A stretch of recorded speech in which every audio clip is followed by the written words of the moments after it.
Okay,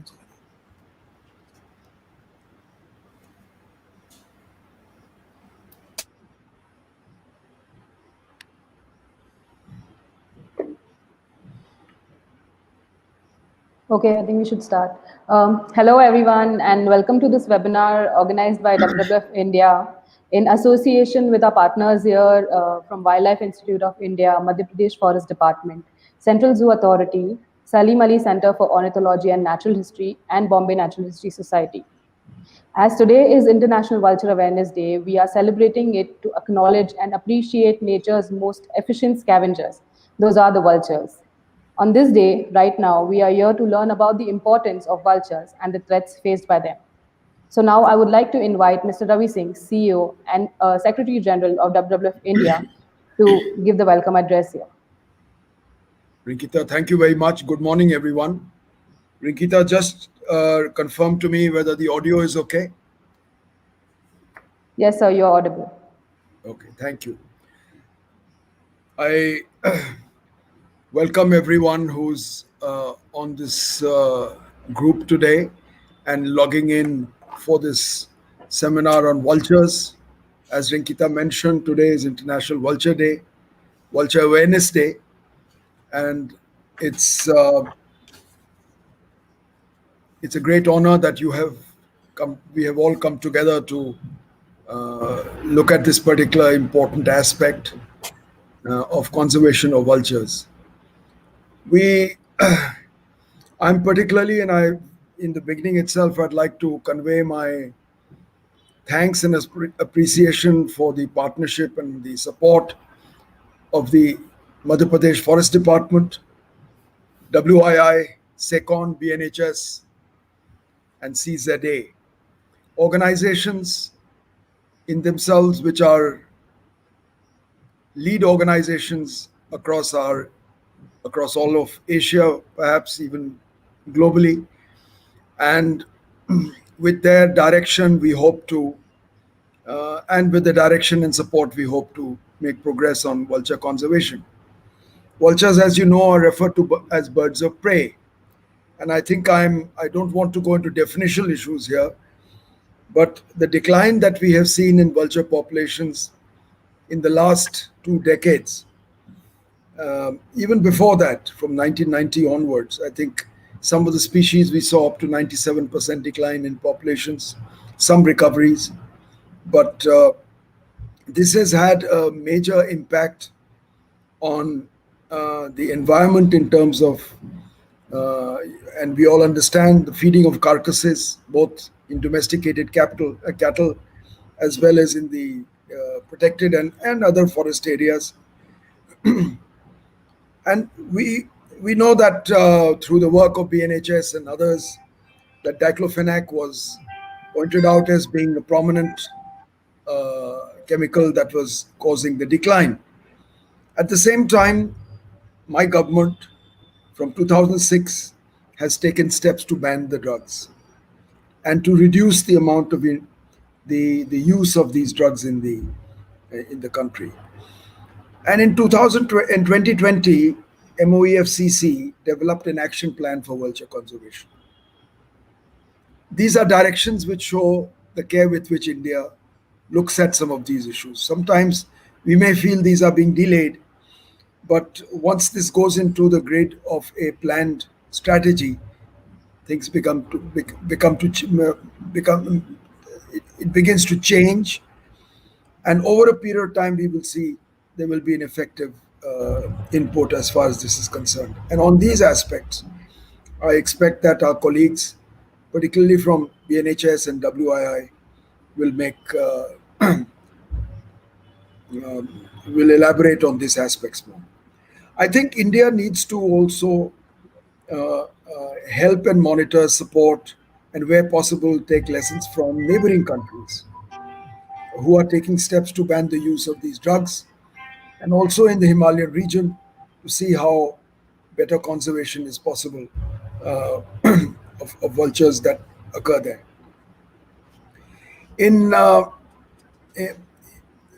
It's important for us in India in another sense as well. Vultures are very culturally associated with our stories, our myths, with the tales of the Ramayana, and also uh, with a deep religious connect in different states of our country, which we observe from time to time as we travel in these areas.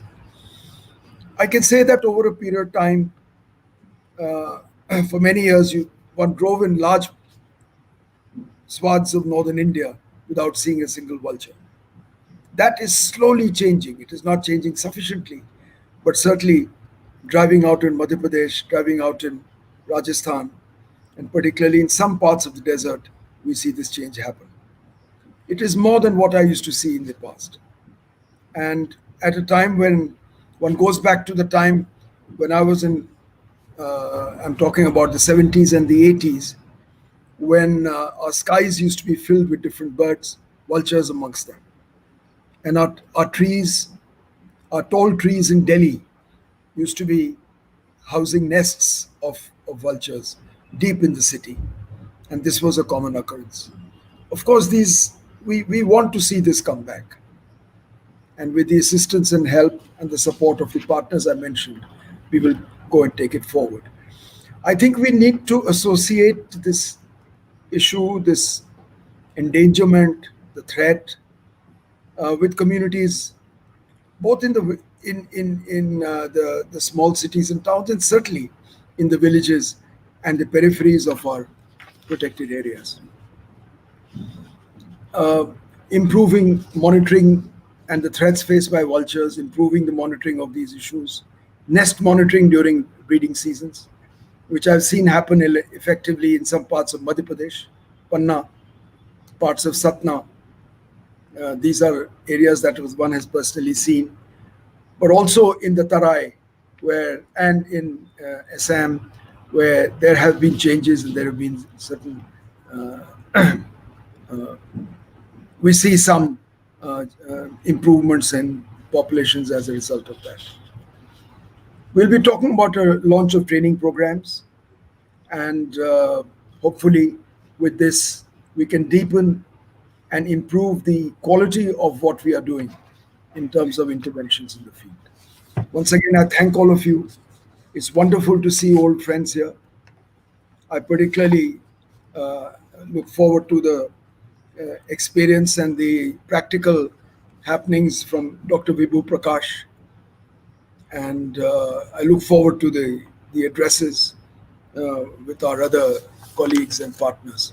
And thank you to my team to bring it together.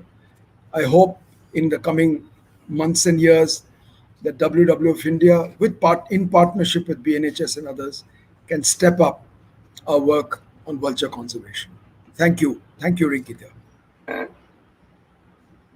Thank you so much, sir, for talking about vultures and conservation. I would like to now invite Dr. Dhananjay Mohan to discuss about the significance of vultures in our ecosystem.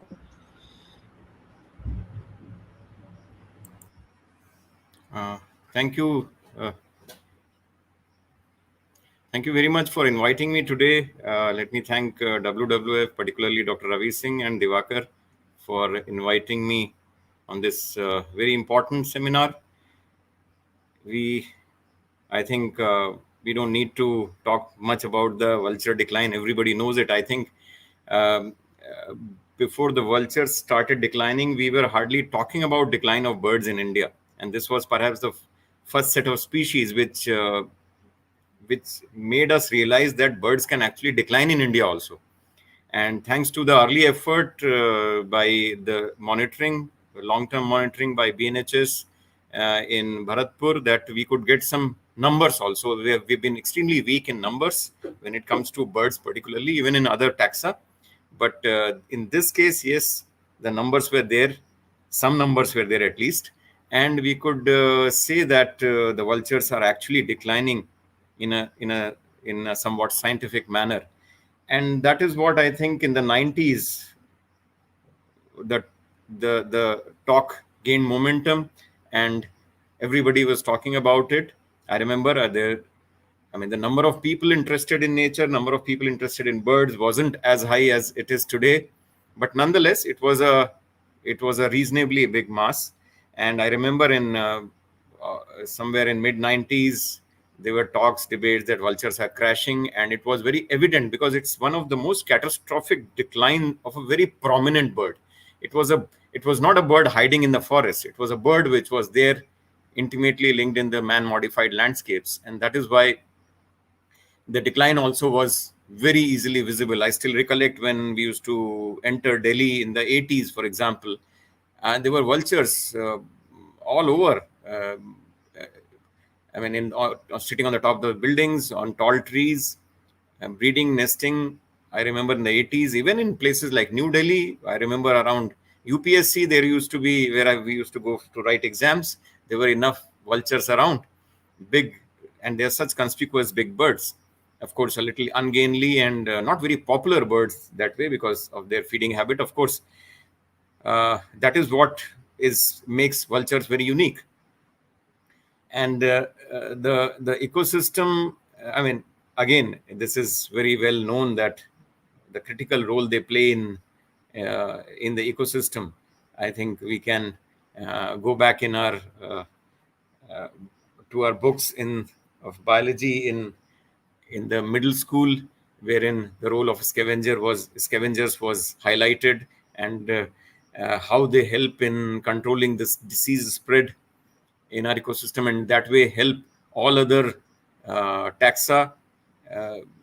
So vultures, that is their specialization, and perhaps was the specialization which perhaps led to their decline also, because of their unique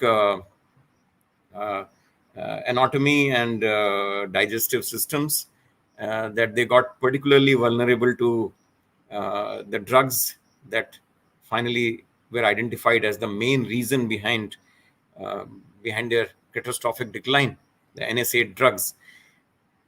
So it took us time. It took time for scientists to actually realize the real reason. And I still remember when finally the findings came out somewhere in early 2000, around 2003 or so, by a set of scientists, that it is actually these drugs which are the primary cause of the vulture decline.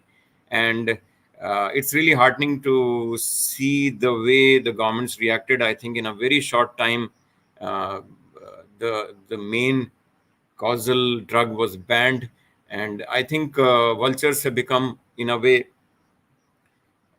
symbols of quick action by the governments and by the civil society, by other organizations, and it is something that everybody has been working together. It's been a very, I would say, non-controversial attempt to save vultures. There are no other lobbies trying to say something else. So it is something in which everybody is together, starting from the government to the citizens, and well, some results are becoming a little visible now, as Ravi Singh Saab also said, in places like Western India, Central India, there are some signs of hope. And of course, with all the efforts of captive breeding, now with getting into the next stage of releasing them in the wild, of course, Dr. Vibhu Prakash, who's been spearheading this at a national level, he will talk more about it. But of course, vulture being a very slow breeder, the results will take a long time. But the good thing is that the efforts are in place and they are being enlarged. So, I mean, I think the first action plan for conservation of vulture was initiated in 2006, and then we had another action plan for vulture conservation in India in 2025. In fact, vultures are kind of aligning with our Swachh Bharat. I mean, they can be even viewed as champions of Swachh Bharat Abhiyan, because they help in maintaining the cleanliness of our ecosystem, particularly man-modified ecosystem. And we all know what all has happened because of their catastrophic decline. A rise in dogs, stray dogs, because they could immediately get benefited out of the decline in vultures, and their numbers increased. And I think the number of, I don't have statistics in my hand, but the number of cases of rabies and all in India have increased. and it's a straight away spin-off of negative spin-off of Vulture Decline. And I'm sure there are many more problems about which we don't have quantified information. But nonetheless, I think everybody is unanimous in the view that vultures are required in our ecosystem, and that's I think a very good thing. And it doesn't, I mean, it has more ramifications than just looking at some dead carcasses and getting them cleaned. I mean, these are things which affect our ecosystems in more than one way. It's not just the terrestrial ecosystem. Even the aquatic ecosystems get contaminated by these decaying, petrifying, dead carcasses, and then the effect goes far and wide, because water travels and water goes to many places, and this can lead to disease spread over much larger areas. So I think we need to have vultures back in our skies the way we used to see them in the 70s and 80s. Maybe many people listening to today's seminar may not have seen those that kind of a vulture congregation in the skies, but at least the more older people like me have definitely grown up with it, with the fact that anytime you raise your hand during the day and look at the sky, you will definitely see a few vultures soaring somewhere in the corner of your view. So we definitely want it back.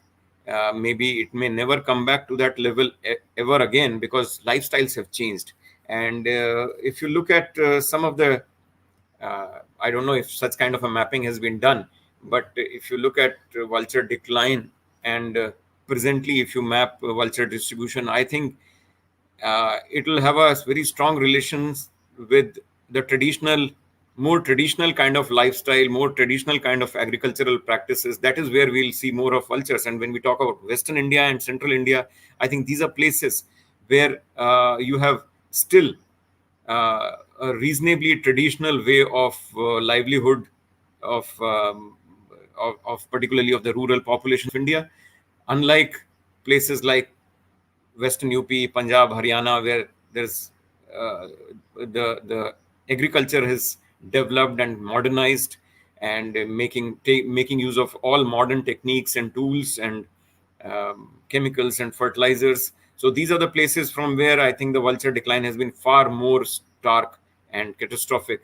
But in case of areas like Western India, Thar, Kutch, or for that matter, places in Central India like Panna and Bandhavgarh. These are places where we can still see vultures breeding on the cliffs. And so these are places where still there's a lot of sightings of vultures, not only sightings, but of successful breeding records. So these are areas where the traditional lifestyle still still continues largely unaltered. So that is the thing. But of course, these are developmental pressures. Everybody wants to change. So I think this is where we need to think as to how, in this changing paradigm, vultures are going to survive. The initial signals have been encouraging. I think in these pockets of Western India and Central India, vultures seem to be recovering. But I think we need to see how, in the changing paradigm where more and more modernization is happening in the lifestyles, will they be able to survive? Will they be able to increase in numbers and become much more visible and contribute much more to the ecosystem as their critical role of scavengers? So I look forward to listening to other experts, and I hope that this vulture awareness, of course, there's a lot of awareness about vulture. There's hardly any educated person in India who doesn't know about vulture decline. But I think there is no end to it. I mean, we have to take it to a much higher plane. And I think every citizen of India needs to contribute, and not just in India, but I mean, I think the entire Southeast Asia, where most of our species are shared with. Everywhere people need to know about this and see what best they can do in our lifestyles to accommodate vultures, so that they continue to um, contribute to the ecosystem as their critical role of scavengers. So with these words, I once again thank WWF for having invited me today on this very important occasion of Vulture Awareness Day, and hope that our efforts, collective efforts of the government, the other non-governmental bodies, citizens, and everyone actually uh, synergize and help vultures recover. Thank you very much. Thank you so much, sir, for this nostalgia that you shared with us about vultures in India. I would, before we go to the next speaker, I would like to thank Mr. Asim Srivastav, Additional Principal Chief Conservator of Forests Wildlife, Madhya Pradesh, for joining us, along with Mr. YP Singh, who is the Field Director of Sanjay Tiger Reserve, where we are conducting the training program today. Thank you for joining us today, sir. And now we would like to go to the next speaker, that is Dr. Muralidharan, who is the Director in charge of Salim Ali Center of Ornithology and Natural History. Sir. Thank you, Rikita, Dr. Ravi Singh, Dr. Vigu Prakash, Dr. Dhananjay Mohan, Dr. Singh, Dr. Srivastava, and Dr. Divakar, and all other participants of this webinar. Good morning to everyone. Let me share my screen.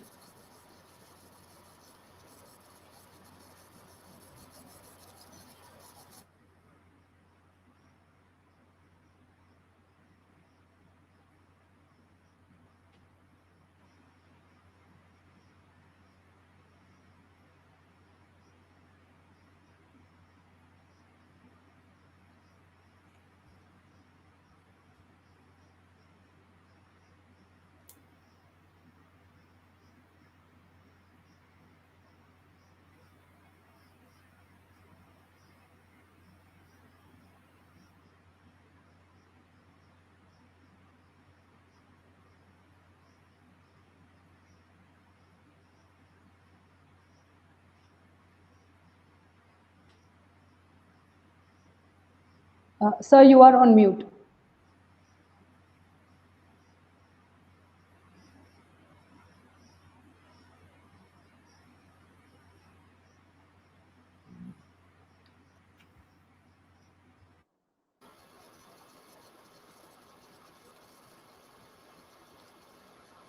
Is it okay now? Am Yes, I audible? Yes, sir. Yes, sir, you're audible now. Yeah, thank you again. So I'm going to be talking on the environmental contaminants and unremitting threat to the survival. Dr. Vigu, your screen is not visible in case you are sharing the screen. Dr. Murali, sorry. Yeah, your screen is not visible? No. Let me check once again. But Rikita said it is visible. I can hear you. If you want, I'd like to share your screen. No, I have the presentation on my screen. So okay. I just...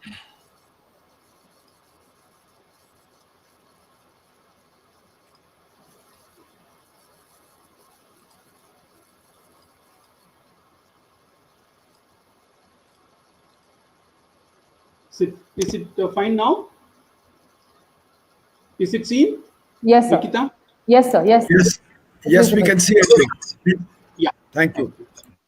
Thank you. So I'm going to be talking about these contaminants which have been creating problem to the survival of vultures in this country. And as we all know, the reason for the population decline in all these three species of vultures which are endemic to South Asia remained largely elusive till 2004.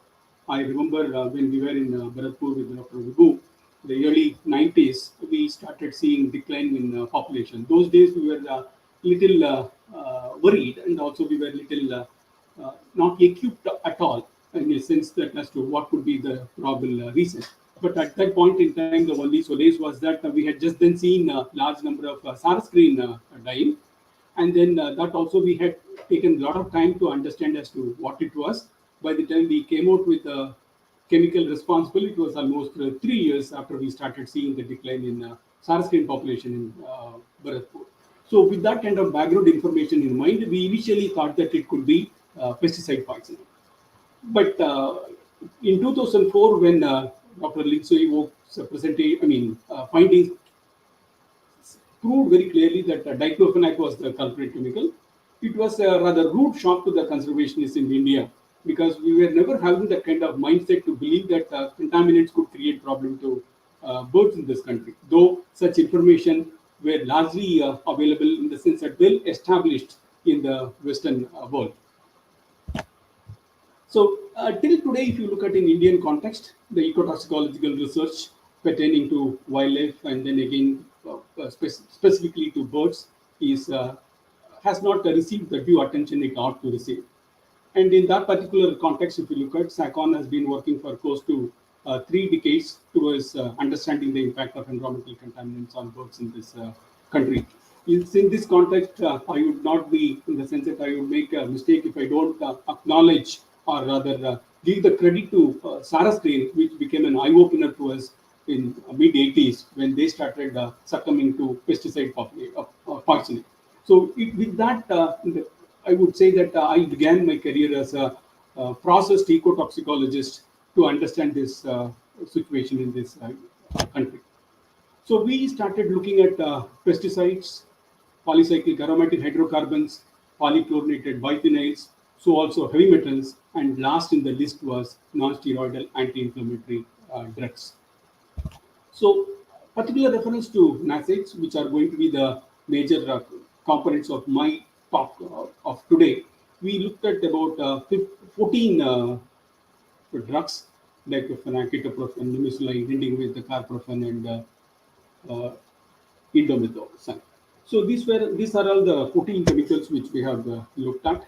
And then coming to pesticides, whenever we got any kind of sample, we looked at all possible chemicals, largely the present day chemicals, because we understood to an extent that this persistent organochlorine group of chemicals, which largely comprised of DDT, dialyrin, BHC, endosulfan, heptachlor, those chemicals are not being used extensively these days, and hence they don't pose problem to that extent that we can expect these new generation chemicals which belong to organophosphates and carbamates could.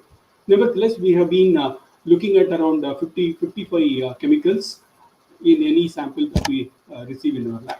In today's presentation, I will stick to only what we have done in terms of 2 groups of contaminants. One is this NACIDs, non-steroidal anti-inflammatory drug, and another one is pesticides. I will stick to the data which I am sharing here. Subsequent to that, if there are any questions and further discussion is needed, we can dwell upon other aspects as well.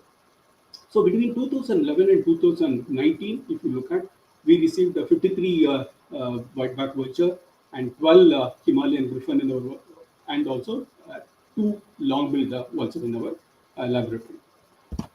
So first, I will just share the information which we gathered on diclofenac.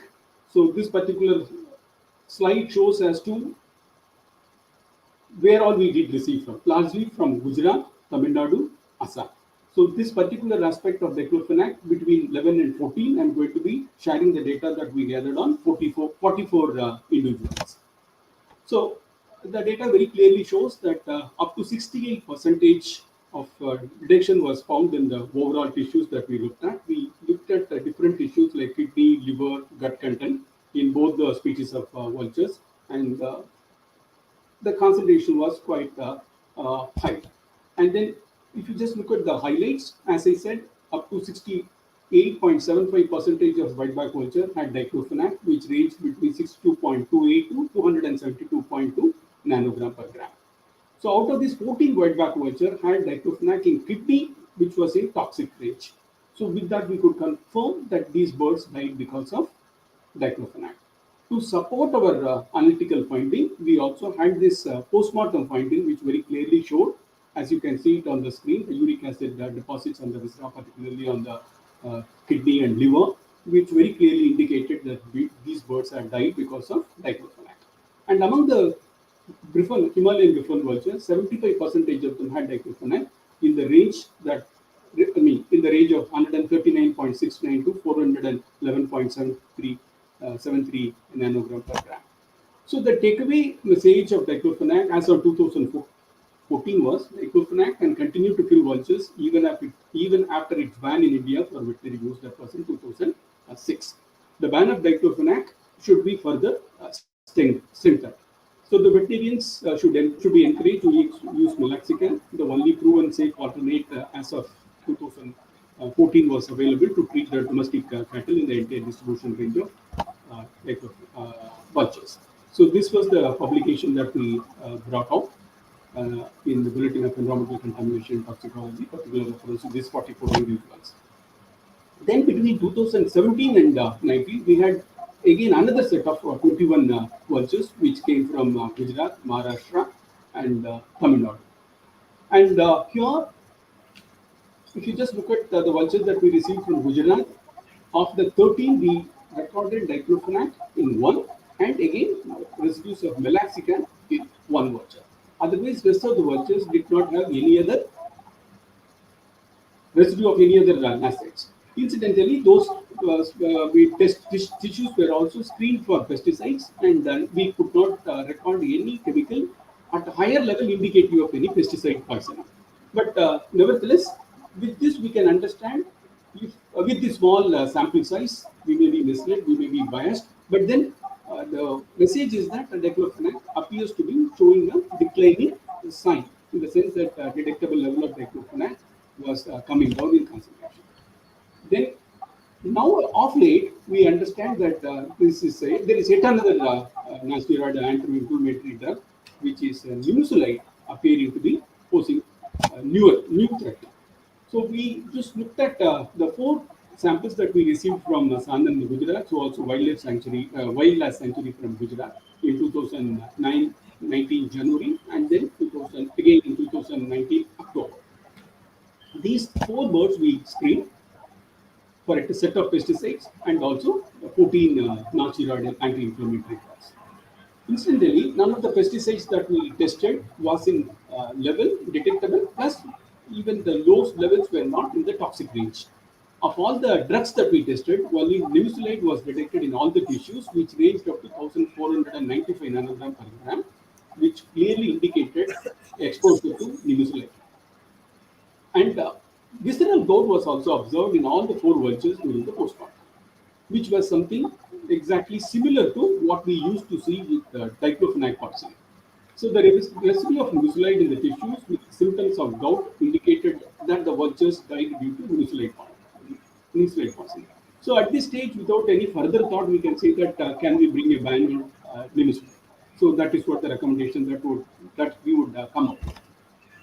So this is how the gout was in vultures which were having high levels of nimesulide, which exactly resembled the diclofenac poisoning associated with gout. So this is where we had to draw parallel and then come to a very clear understanding that yes, nimesulide also can be a potential threat, and it might be probably posing threat at level and degree similar to diclofenac. And then this has also been published in environmental science and pollution research.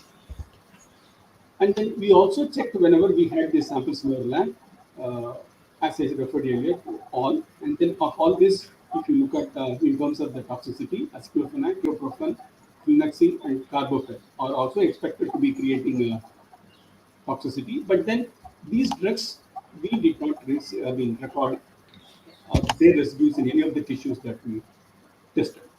The second group of chemical which has been there around creating problems to many of the species of birds, and then of late it appears that even vultures are not exempted from this. So we had 2 birds which came from Satyamangalam Tiger Reserve in Tamil Nadu, with the circumstantial evidences showing that it could be poisoning. So when we did the postmortem, we did not observe any gout. But then we looked at, as usual, for all the acids as well as the pesticides. And incidentally, the level of 4-8, which is an organophosphate group of chemical, was recorded in the tissues in the range of 75.7 and 27,431.3 nanogram. So the gut content had high levels of porate in both the tissues of vultures that we analyzed, and which clearly indicated that these birds died because of porate counts.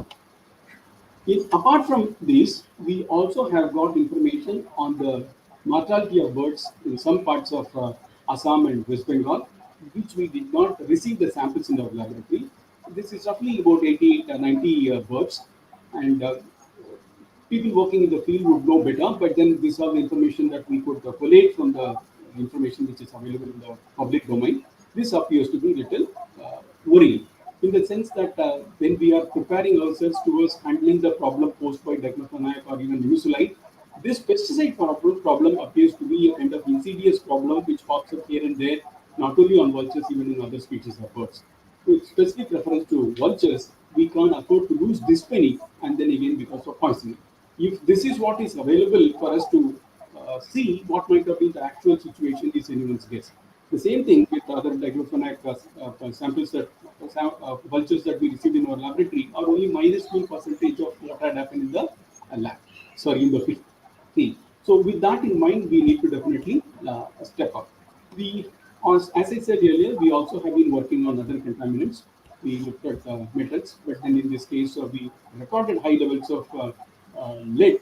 But then again, that cannot be called as a causative agent for the population decline in vulture. But then we need to definitely keep our research aspects, in fact, concentrated in other aspects of contaminations as well. This is one paper which was published a little earlier on the levels of diclofenac in blood plasma and tissues of vulture chemical from Ahmedabad. And this is again pesticide residues in white back vulture from different locations in India, and levels of polycyclic aromatic hydrocarbons and then polychlorinated biphenyls and select allochoric pesticides in tissues in vulture. This is again another publication that emanated from our research from our laboratory. So if you just look, compile everything put together, so whatever studies that we have done, it is very clearly indicating that diclofenac can continue to kill vultures even after it is banned in India for the field use. Mucilide turned out to be yet another potential threat. Apart from diclofenac and mucilide, other toxic non-steroidal anti-inflammatory drugs like diclofenac, ketoprofen, flunexin, carbofen, used for treating cattle also have to be also have been reported to be toxic. Hence, we need to be much more careful on those drugs as well. And toxicity testing, as I know, is being conducted in collaboration with, Bobby Natural Society in collaboration with the Veterinary Research Institute, Ravi. I think that exercise has to go on, because we don't know as to what are going to be the new chemicals which are going to be creating problems. When we did not know even diclofenac, but then came as a surprise this mucilide. So like that, newer chemicals can keep coming and then surprising us. So we need to definitely keep that exercise of keeping track of the surveillance rather. This vulture mortality in this country, and parallelly understand as to what all could be the probable cases, because many instances of mortality of vultures go undocumented across the country. So an effective system is recommended to be put in place to collect the tissues of dead vultures for toxicological investigations. As I said earlier, whenever there is a mortality, and then all of us who are involved in this exercise should put our efforts together and then try to see that the samples reach a laboratory and then samples are analyzed and the cause is fixed. Though the circumstantial evidences might suggest pesticide poisoning or diclofenac poisoning or mucilide poisoning, unless and until we generate analytical data in the laboratory, that will not have any credibility. So it ought to be understood, it should be published, only then it would be easy for us to convince the policymakers in terms of bringing in any changes for ban or whatever it is. So it becomes very essential. Even if it is going to be, say for instance, pesticide, what pesticide it is, what group it belongs to, what is the permitted use of that chemical in this country. Is that the chemical which is completely banned in this country is found to be responsible for the mortality of vulture? So that ought to be fixed. Only then we can bring in any policy. We can bring in any kind of control measures, even to find out the illegal use, or to bring a ban on the pesticide. All that can happen only if the chemical is known. There has to be a kind of consolidated effort, coordinated effort. All of us have to be involved in that particular reference to the head from Forest Department, we would definitely solicit the help. Unless we get permission, we will not be able to bring the sample to our laboratory. By and large, my experience as of now goes that they are very helpful across this country, particularly referring to Vulture. Whichever PCCF I had rang up and asked for permission to collect the sample, they were forthcoming. And then I also should appreciate other non-governmental organizations, including Jivdaya Charitable Trust in based out of Ahmedabad, and also Bombay National Society, Dr. Vibhu Prakash and his team. They have been highly helpful, or rather, they did not hesitate to get the samples and then send it across to our laboratory, and we will definitely continue to chip in our efforts as far as toxicological investigations on the vulture is concerned. So, need of the hour is that well-structured, multi-pronged approach is the need, and only then we will be able to make any remarkable progress on this front. Thank you so much, and I once again thank WWF, particularly Dr. Divakar Sharma, who has been in touch with me for having given me this opportunity. I thank everyone who are part of this webinar today.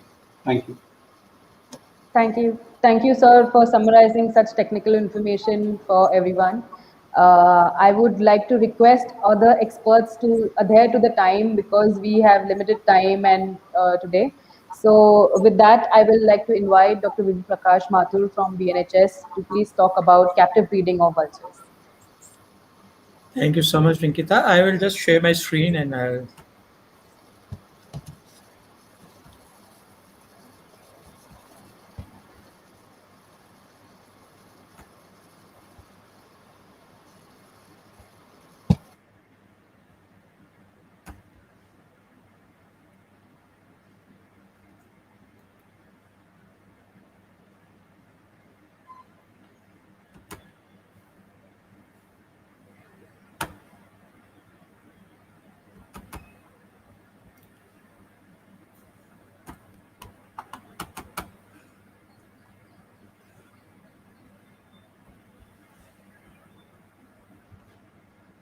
Oh, I'm not able to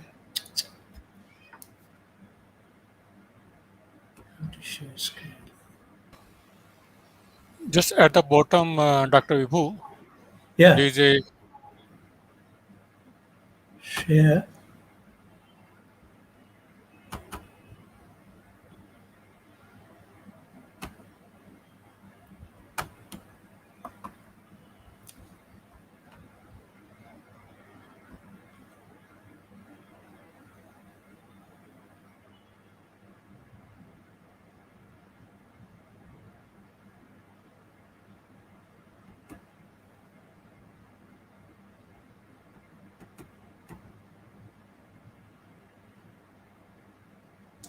Oh,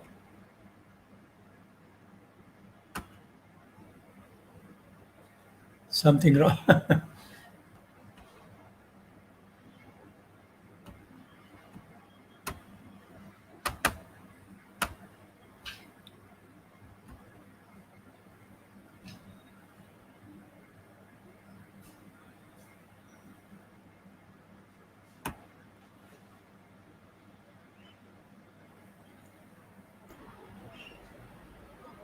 Vibhu, would it help if Rinkita were to to share the screen? Would it help you?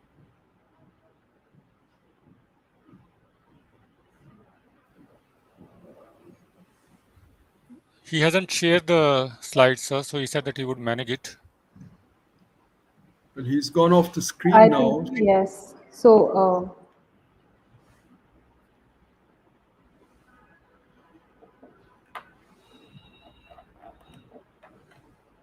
I think we should wait for a minute, and if not, then we can move on to the next speaker and then Dr. Vibhu Prakash can join us later.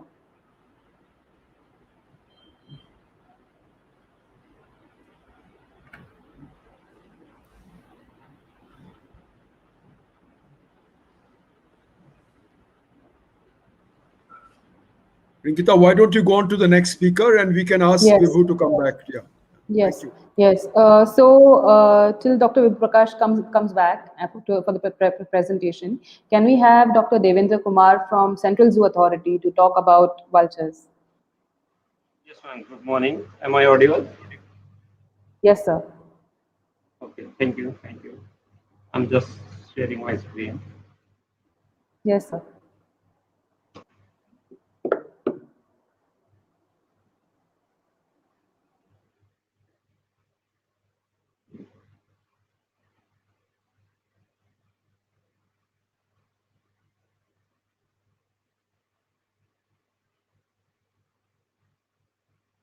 I think my screen is visible to everyone.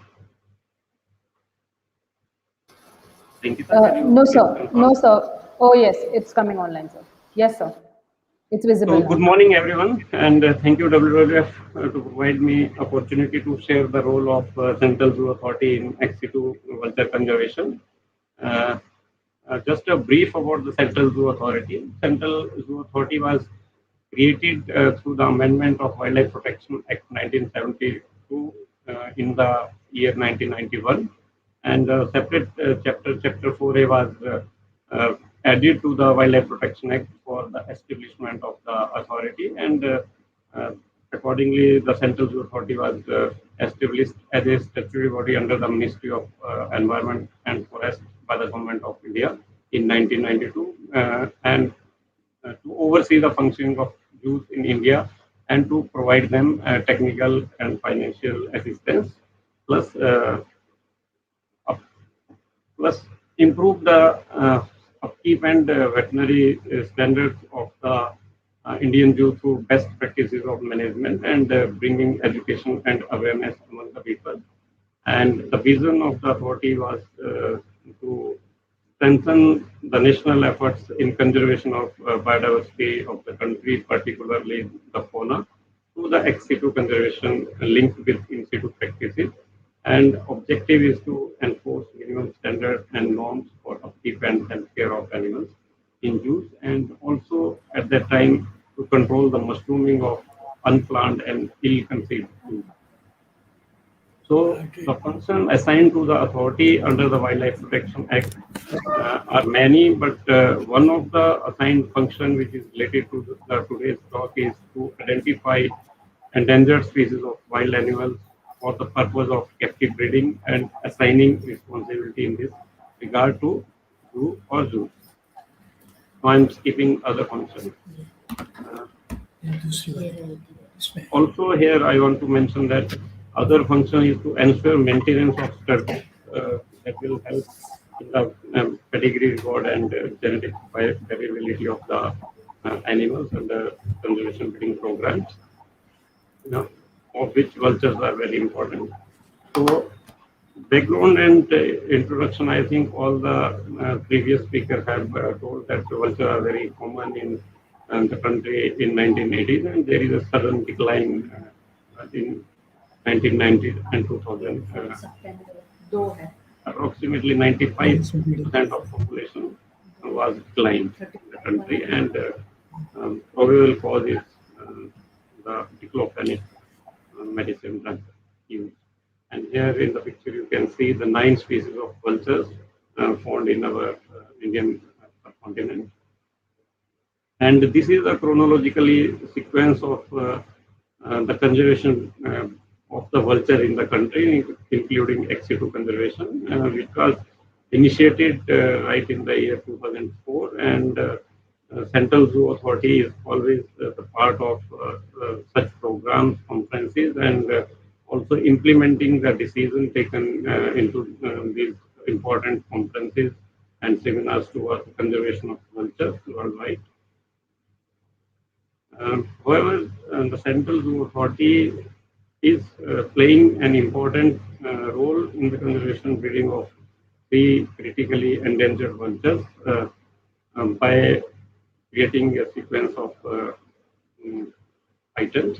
Like Central Zoo Authority has formed a 5-member subcommittee on conservation breeding in the year 2005. The committee come with a concept paper in the year 2007, by including the chief wildlife warden and the 2 directors of the range states, and wherein zoos are established, and then international workshop was organized by the Central Zoo Authority on India's initiative on conservation breeding in the year 2008, and also the guidelines for conservation breeding programs of the Central Zoo Authority were in the Dr. year Devendra, your 2000. slides are not moving ahead. But here it is moving, sir. Now, No, not yet. Sir, It's just the main screen there. main screen. It's the first slide, sir. I think the slideshow has not begun yet. so I will stop share and I will share again. Okay. But here it is moving.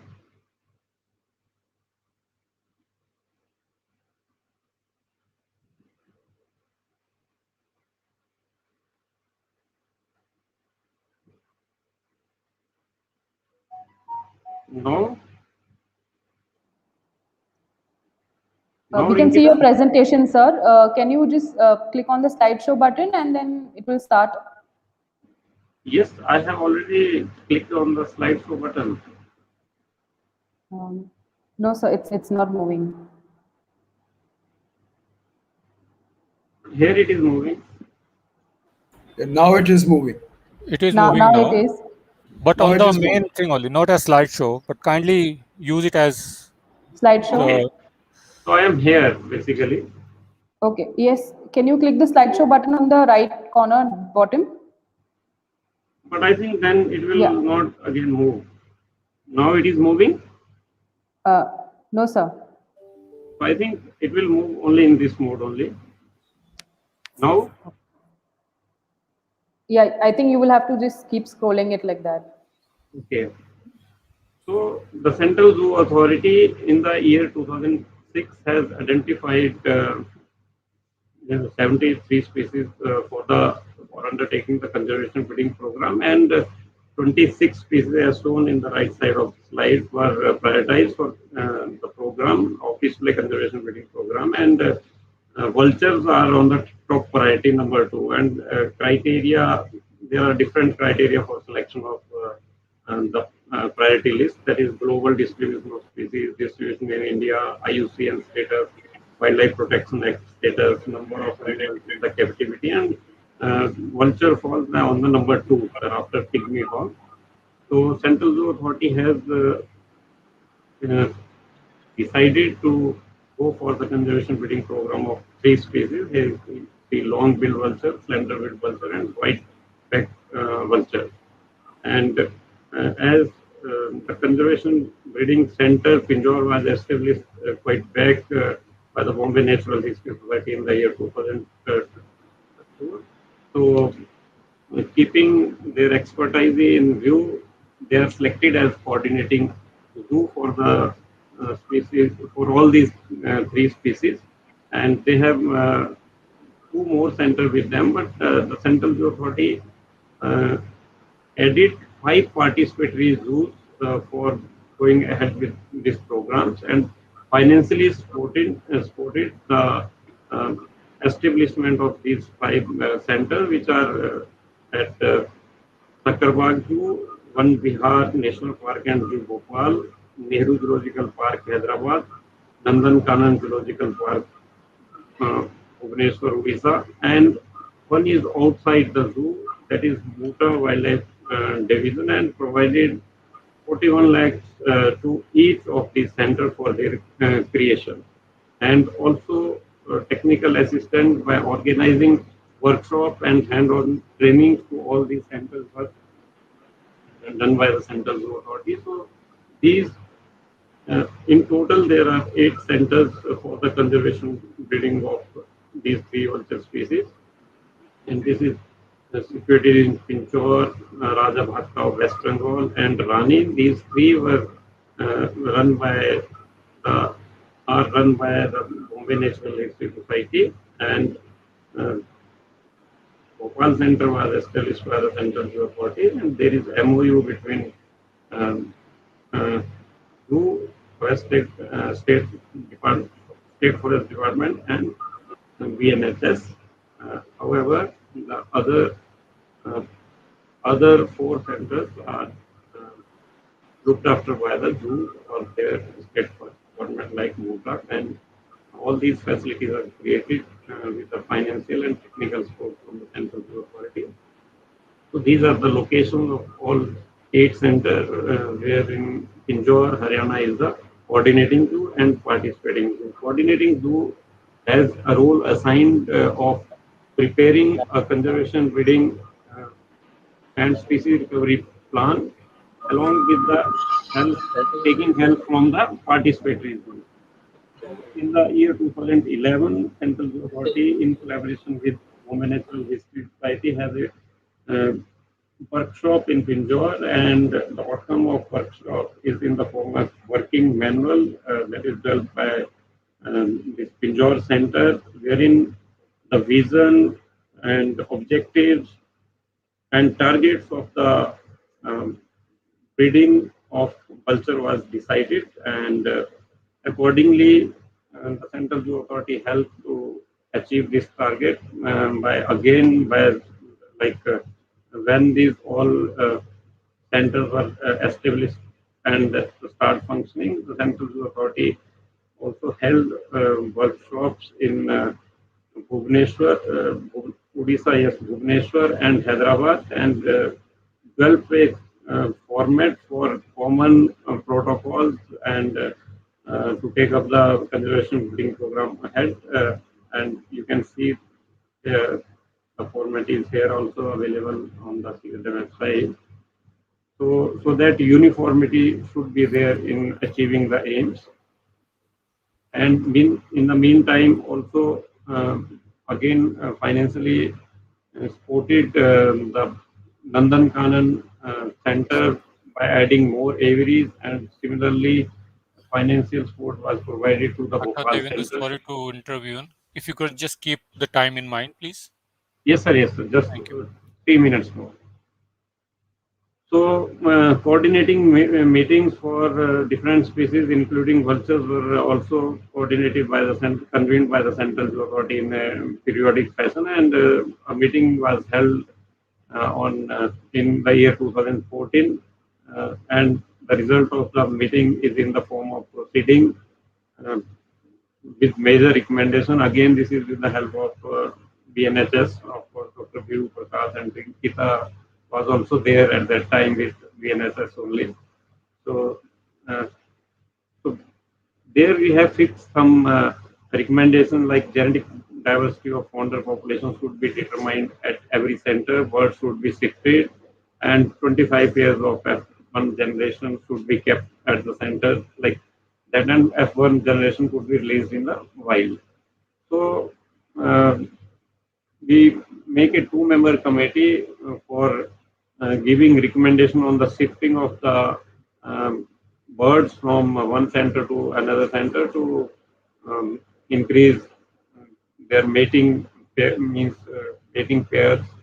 And however, there is a problem in shifting of birds from one center to other center, and also yes, BNHS centers are well equipped with technical expert manpower, but other center also needs such manpower, or maybe trained through capacity building, which CIDA is doing continuously. And there is a lack of communication between breeding centers. So these hurdles are to be removed for achieving more success in this program. And the effort of Central Zoo Authority and all these centers has resulted well. So you can see here the breeding success of 2 vulture species which are targeted in the range state of Bhopal, that is long-billed and white-backed vultures. In the last 5 years, they have get 15 chicks, and similarly, Hyderabad, they are getting eggs, and slowly, by scientific inputs, now they are successful to have chicks. Similarly, in Junagadh, a lot of breeding is happening right now. This is the data from recent past. So way forward, in the end, I would like to say that vulture advocacy is very necessary, as the zoos are visited by a large number, approximately 8 crore people annually. So this education, sensitization, and enforcement of rules, ensuring behavior changes toward the use of toxic drugs among local stakeholders. These things are required, and yes, central authority on the right side, you can see we have a paper which can be helpful in generating awareness of the vulture conservation and awareness in the public. And yes, continuous monitoring and research is required. Capacity building, involvement of experts and NGOs, and raising funds through CSR or some other sources is also helpful to achieving the aim. And what in the presentation, before the presentation, Sri Ravi Singh sir and Divakar sir is discussing that we are releasing the vulture very soon. And yes, Central Zoo Authority is also of the view that again vulture can be seen in their natural habitat as seen in the picture. This is from Pong Dam. With this aim and to remove these concentrants, and the Central Zoo Authority is organizing one hands-on training and a workshop on 20 and 21st September this month at Pinjore Center to resolve these issues, and also the making a future course of action. So thank you. And in the end, I would like to thank you, Member Secretary, Central Zoo Authority, DIG, Central Zoo Authority, and WWF, and all the state forest departments who have provided the data. Thank you. Thank you very much. Thank you, sir, for this knowledge that you have shared with us. Now I would like to invite Dr. Prakash to start with his presentation.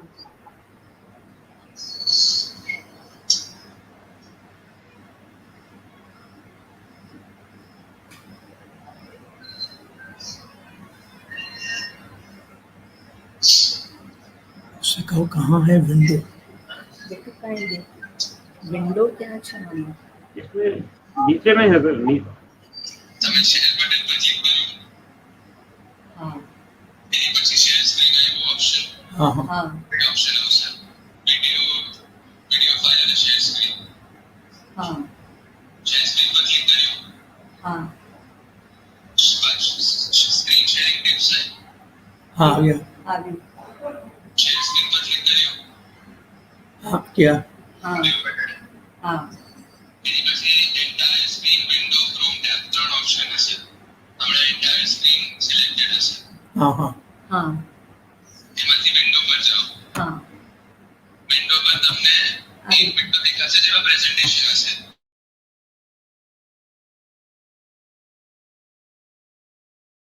तो हमारा sharing चालू है sir. एक second slide show करवाऊं? Yes, we can see this, Dr. Vibhu. Thank you. You can see it now. मेरी बच्ची slide show कर रहा है। Yes, sir, it's visible. I'll just do the slideshow. Yes, sir.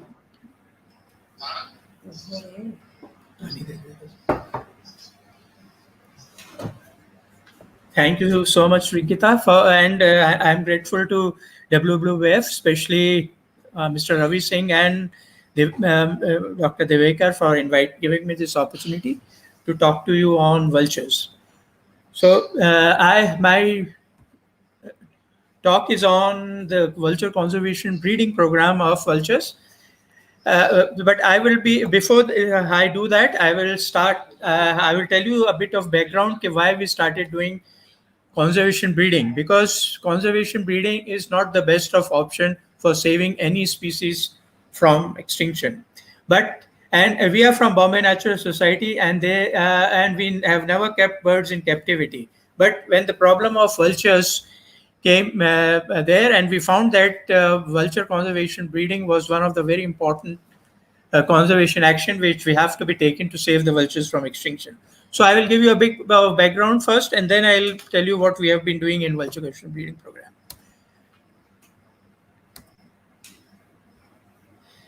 So vultures, as all the previous speakers also said, Okay, they are probably the nature's best scavenger. I will also re-emphasize it. And vultures have evolved for scavenging. So they can actually eat 20 to 30% of their body weight in one sitting whenever there is good supply of food. And vultures are also highly mobile. They, unlike any other scavengers, and they can travel hundreds of kilometers in a day. They can actually travel 100 kilometers per hour, and they can reach a place wherever there is food. And they are social birds, so they always move in flock, and that's helped them in finding the food. And any dead body is virtually a culture medium of bacteria and fungus. As soon as death takes place, well, the bacteria and fungus start multiplying, and then very soon they form spores, and then it go into the soil and water and pollute and cause diseases. And people who study forensic science, they tell us that all possible pathogens which are known to mankind, they grow in decaying carcasses. But vultures, before these fungus and bacteria can form spores, they come and feed everything which is perishable, and so that's why they have really prevented spread of disease to humans and to animals. And they are actually a very useful species to mankind. So we have been saying that vultures were very common. Yeah, vultures were indeed very, very common in our country, and it's now very difficult to imagine how common they used to be. We have an estimated population of about 4 crore vultures in early 80s. And when species occur in millions and it's very common, it's very difficult to say when they are declining, because like vultures were 4 crores, and when they left, 50% of them were gone. Still 2 crores were a very huge number. So it is very important that we monitor these small, very common species regularly, and that's what Bombay Natural Research Society was doing. So we were monitoring vultures and raptor populations since early 80s in Kevlar National Park as well as in different parts of the country. And in mid 90s, we noticed that the vulture population was declining, and we found that we had lost over 90% of the population by mid 90s, and we repeat surveys every 4 years, and so we know that by 2007 we had lost 99% of the population of white-backed and long-billed and slender-billed vulture. Vultures are long-living and slow-breeding bird, and usually the annual rate of decline.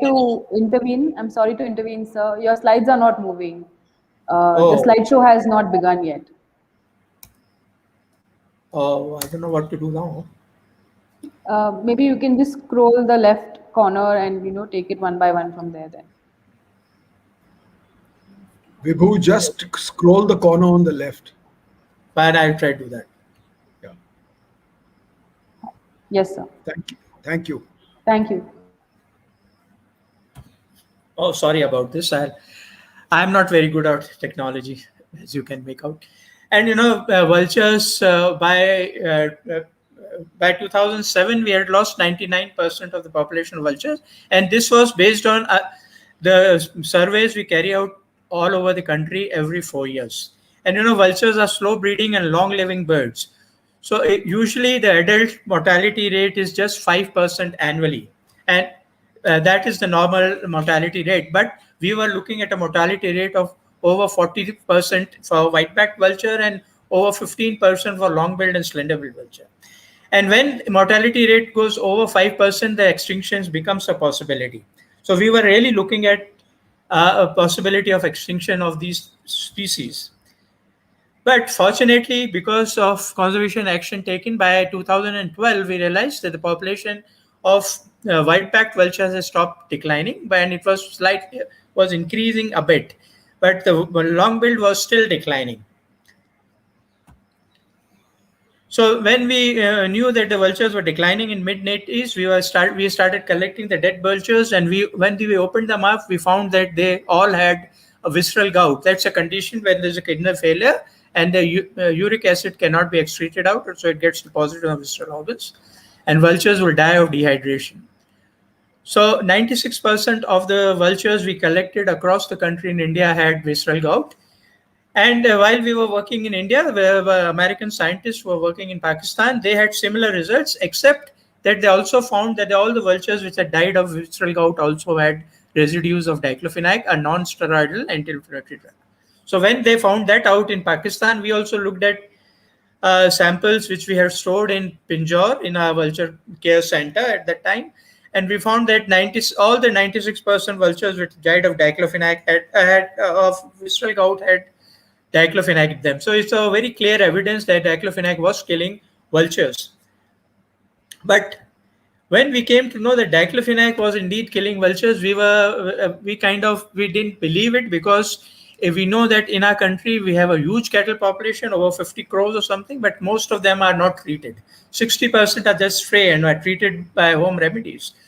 So it was too much of a coincidence that diclofenac should be given a cattle and it should die within 72 hours, because within 72 hours diclofenac is excreted out and vultures should feed on it, and then only they will get exposed to diclofenac and die.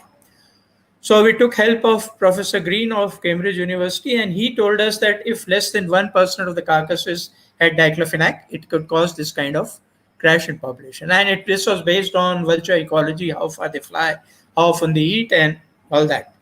So then we looked at, we did carcass sampling across the country, and we found that there was a lot of diclofenac in carcasses, especially in the liver, enough to cause the kind of decline we have seen in vulture population. So when we knew that the vultures have declined by over 97% and they were dying of diclofenac, we prepared a vulture recovery plan. In 2004, with the help of international experts, national experts, government officials, and research institution, including WWF.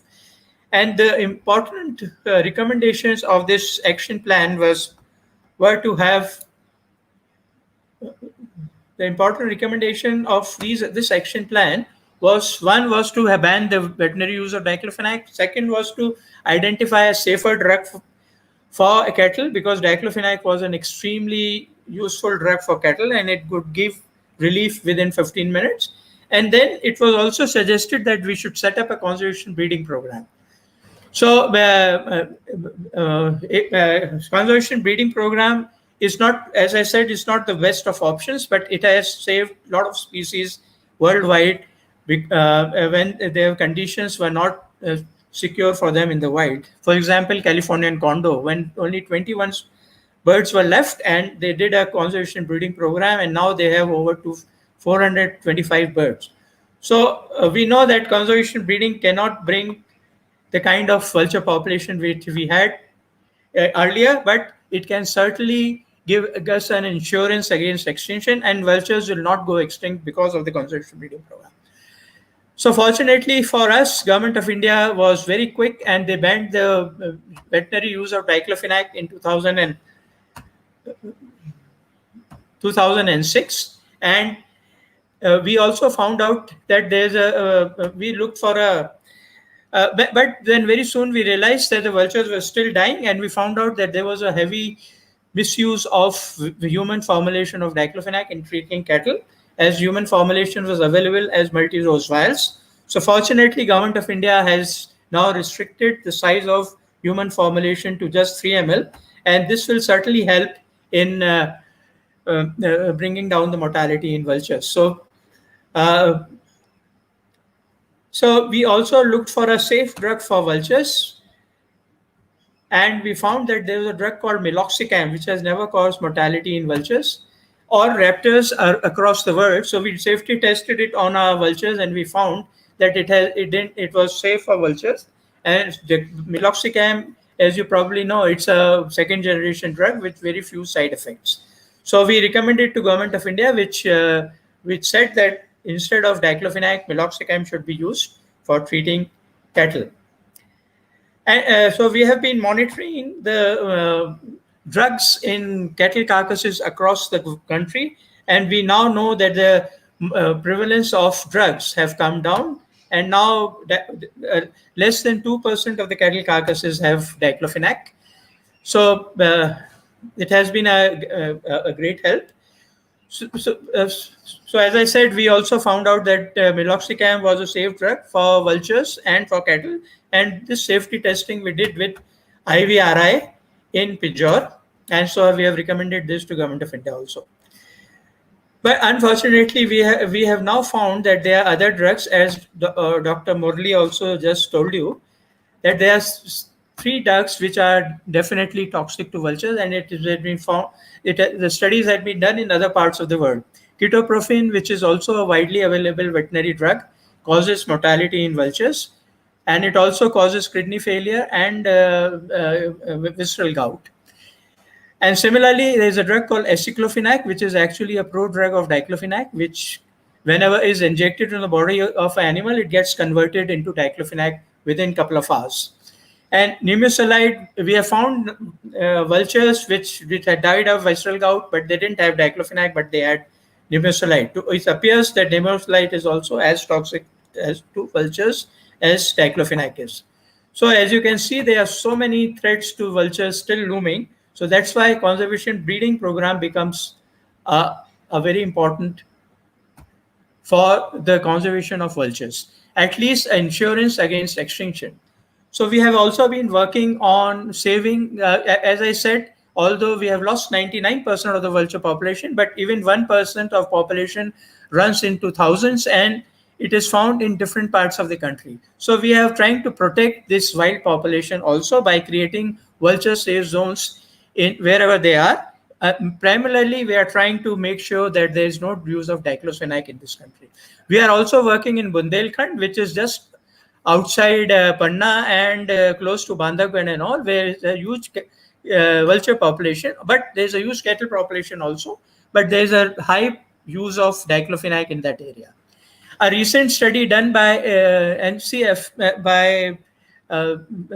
from Bangalore has shown that vultures which live in national parks and sanctuaries also get exposed to diclofenac because they regularly come out, and 50% of the diet of such vultures which are in protected area is of domestic animals. So diclofenac is a problem even in protected areas. So now I will talk about vulture conservation breeding. So we are doing conservation breeding of 3 critically endangered species: the whiteback, the long-billed, and the slender-billed vulture. They are all critically endangered. That means there's a possibility of them going extinct within 10 years, and that is too soon in terms of evolution. And the conservation breeding program is done under the Central Zoo Authority's conservation breeding of of the endangered species, and we have together developed a manual for conservation breeding. So all the centers follow the same guidelines, so it gives better results. So our objective of our conservation breeding program is to release 600 pairs of each of the 3 species back in the wild, which we know will form a self-sustaining, genetically diverse population. And this is based on a mathematical modeling. So we have decided to have 6 different centers in the country, and each center will. From each center, we will have 25 pairs of each of the 3 species and produce 100 pairs from each center and release them back in the wild. So we have got now 8 centers in the country, and 4 of them are run by Bombay Natural Society in collaboration with the state forest departments, and 4 are sponsored by Central Zoo Authority in the state zoo, and where we have been breeding, but it is all in coordinated effort. So but Pinjore Center is the coordinating zoo, so we also provide technical support to all the zoos. So all the zoos have different aviaries in them to house vultures, and we are very concerned about disease because captive birds disease is a major issue. So we have a good quarantine facility which is 5 kilometers away from the center, and we keep birds in quarantine for 45 days when we bring them to the center. And if they are chicks or sub-adult birds, they are kept in, because vultures are slow breeding, you can age them till they are 5 years old. Then a 5-year or 40 years old bird looks the same. So we have collected nestlings and juveniles, and after 45 days, if they are found healthy, we bring them to the center and keep them in nursery aviary or holding aviaries. Our biggest aviaries are colony aviaries, which are 100 feet long, 40 feet wide, and 20 feet high. And in this aviaries, we keep birds in flocks of 30 to 40 birds in each of the aviaries. Well, you keep big birds in captivity. The only problem you encounter is a thing called bumblefoot, which are like pressure sores in their feet. And you can easily avoid that by giving them rust substrate to perch, which we are doing. And we have been very successful in keeping and breeding all the 3 species of vultures in captivity. So we have other different aviaries also in the center, like breeding aviaries and hospital aviaries and all. And we also mark all our birds. All our birds are marked. They have a ring, a leg ring, a microchip, and all the morphometrics are taken. So we know the identification of all the birds, and we catch all the birds once in a year to do a health check. We don't give any vaccines or anything to these birds because they have to be relieved back in the wild. We do have a good lab in all the centers, and we can also do molecular sexing of these birds because these birds are not sexually dimorphic. And we feed these birds only on goat meat and we keep the goats with us for 10 days, and then we slaughter them and give them the whole carcasses. We keep goats with us for 10 days because if they are treated with diclofenac, the diclofenac will be excreted out within 72 hours. So the nesting happens in our centers just as they happen in the wild. It starts in September, and eggs are in December, and by January we have nestlings. So vultures lay only 1 egg per year, but if they lose the egg for some reason, they lay again within 3 weeks, and we take advantage of this. So we do artificial incubation, so increase the productivity. We also take the first egg, we hatch them, and we give it back to the parents. And in the meantime, parents have laid again, so we take that egg, and so this is how we increase the hatchability. So we have managed to hatch all the species, all the 3 species, and now we have. So in all the centers, we have now over 784 birds, and most of them are in Pinjore, Buxa, and Rani. In Pinjore, we have 338 birds. Out of that, 329 birds we have bred in captivity. And there has been breeding in other centers also, but mostly in Pinjore. There's a place where we are also doing artificial incubation. So now we have started releasing birds because use of diclofenac has gone down, and we have been successful in breeding birds in the breeding centers. So we are doing soft release of these birds. So we keep them in aviaries where we have to release birds for 3 weeks or so, and then we release them after attracting wild birds in close to the pre-release aviary. First, we release 2 Himalayan griffins just to see whether the birds kept in captivity will be able to fly or not. And we were very happy that within 55 days, the birds were flying and they could find their own water and food.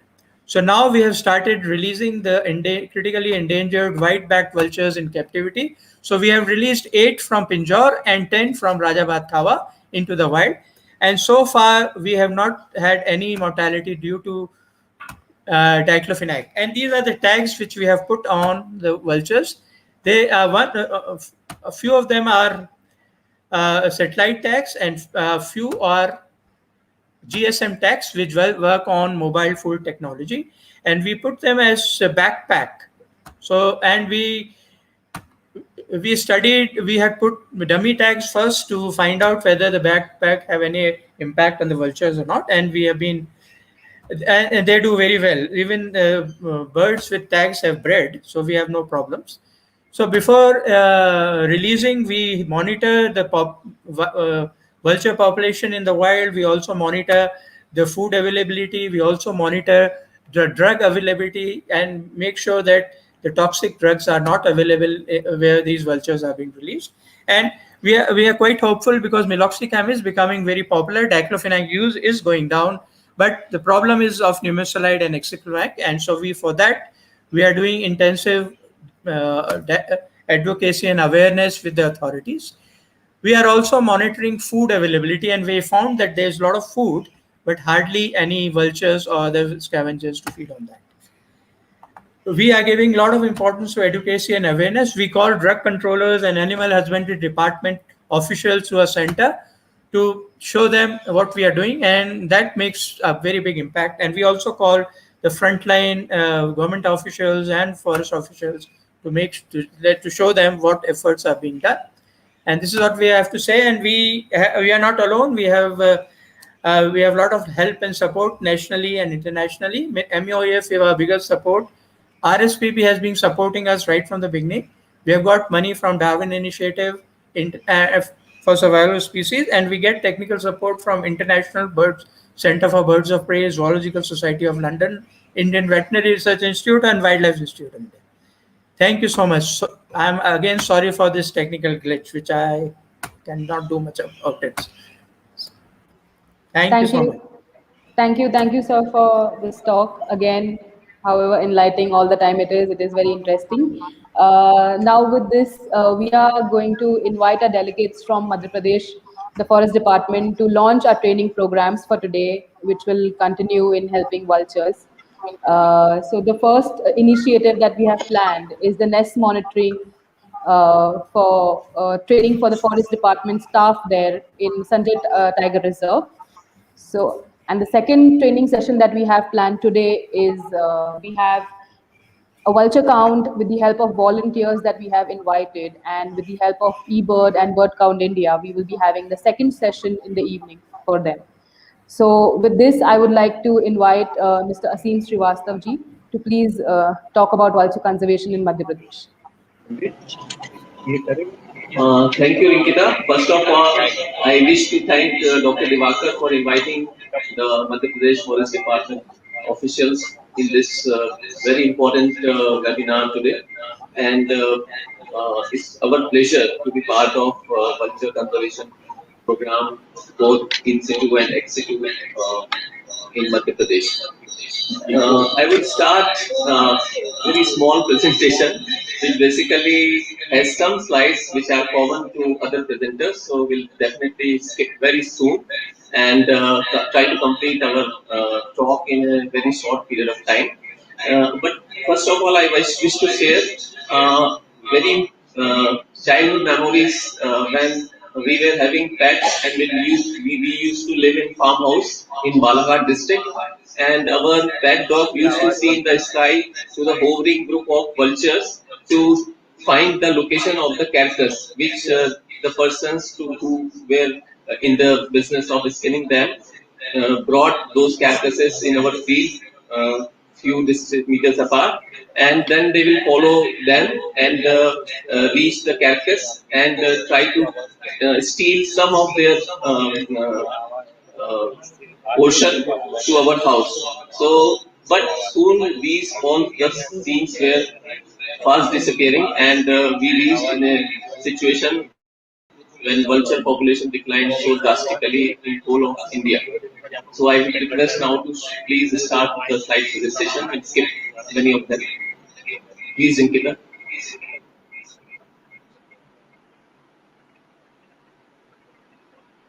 You would be sharing the slideshow, or we? Sir, I'm trying. There is a technical difficulty on my end also to just share it. Give me a moment, I'll be doing it. Okay, sure.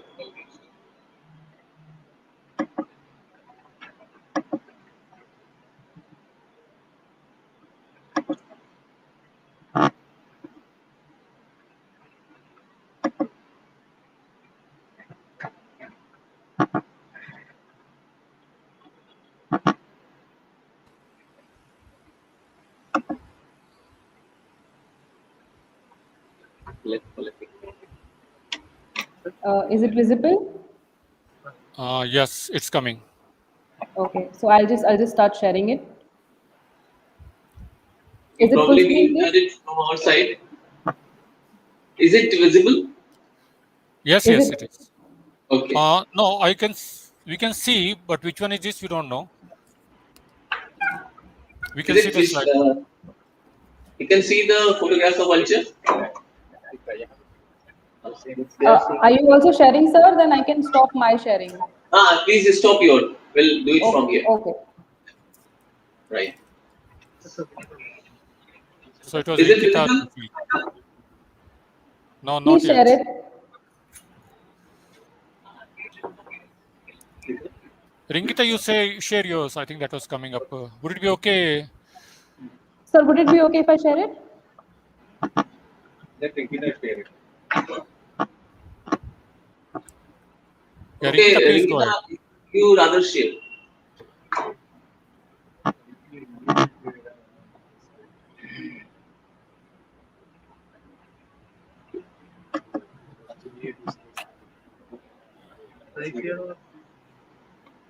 Shall we start our presentation, or Rinkita, are you doing that for us? Is it visible? Our screen is visible, but not the slideshow.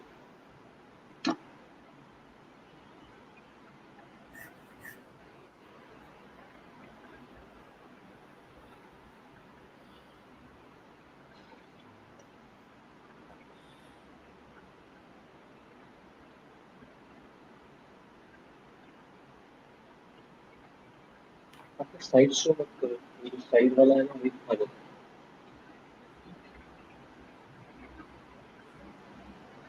वो ma'am के पास है। हाँ sir. या वही लोगों ने share कर, वही बोला है। Is it visible, because I can see it on my right now? No, Rinkita, you can't.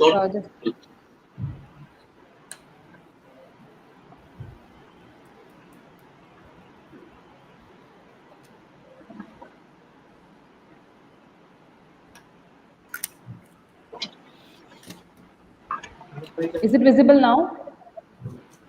Yes. Yeah. Yes. Yeah. Okay. Kindly go to next slide. So we have 4 resident vulture species in Madhya Pradesh: white back, long bill, red-headed, and Egyptian vulture. And we also have visiting guests in winters: Himalayan vulture, Eurasian griffon, and cinereous vulture. Next, please.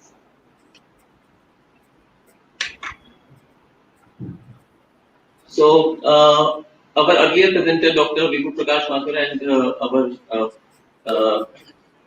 CZA authority representative also shared the ex situ vulture conservation breeding center at Bhopal. So we will skip details of those center, and we have also one in situ vulture safe zone, which Dr. Vibhu Prakash Mathur has also talked about. So we can also skip in following slides. And we are doing estimation of vulture population continuously in Madhya Pradesh. So we'll also talk about that. Next, please. So we'll skip because it has been talked in details by Dr. Vibhu Prakash Mathur, about Vulture Conservation Breeding Center at Bhopal. Please, next. Next, please. And this has also been talked. This is the vulture safe zone is in Bundelkhand of Madhya Pradesh, covering 5 districts: Sagar, Damoh, Chhatarpur, Panna, and Tikamgarh. And they have stopped using any toxic drugs which are bad for vultures in those areas. And the area covered is around 30,000 square kilometers. Next, please. And we are doing this with the tools of advocacy in by creating awareness in different stakeholders groups like politicians, like farmers, and other people who are directly involved in conservation issues. Then we are also continuously, as I told, monitoring vulture population over the last few years, and we are having good results. Right now, I think Madhya Pradesh has maximum number of vultures in a state. So the credit goes to the monitoring protocol which we have developed with the help of WII and other institutions. Next, please. So this has also been shared by Dr. Vibhu Prakash, so I'll skip that. Please. So a biennial exercise is carried out exclusively by the Forest Department in Uttar Pradesh. The nesting and roosting sites of vultures across the entire states are identified and marked prior to the actual count. And the actual counts are then conducted within 2 hours of a single day during winter to avoid duplication. and then this information is then collated and analyzed according to districts and ecozones. Next, please. So this is the result. This is the final result of last population estimation, which was done on 12th January 2019, and we followed it with another estimation exercise in February 2021. The results are still awaited. So, according to our last census, we had a total number of 8,397 vultures, which was about 20% growth since 2016 population, when 7,029 vultures were estimated. And in this estimation, we found 7,103 adults and 1,294 juveniles.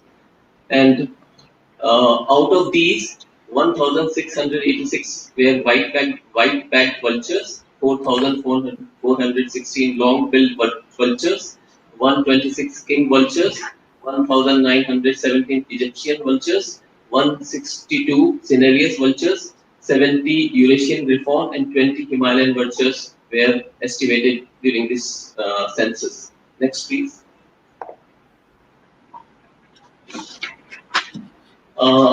This year, we found 766 vulture habitats in entire Madhya Pradesh, and we are collating and analyzing the data right away. So, final results will be available within a month or so.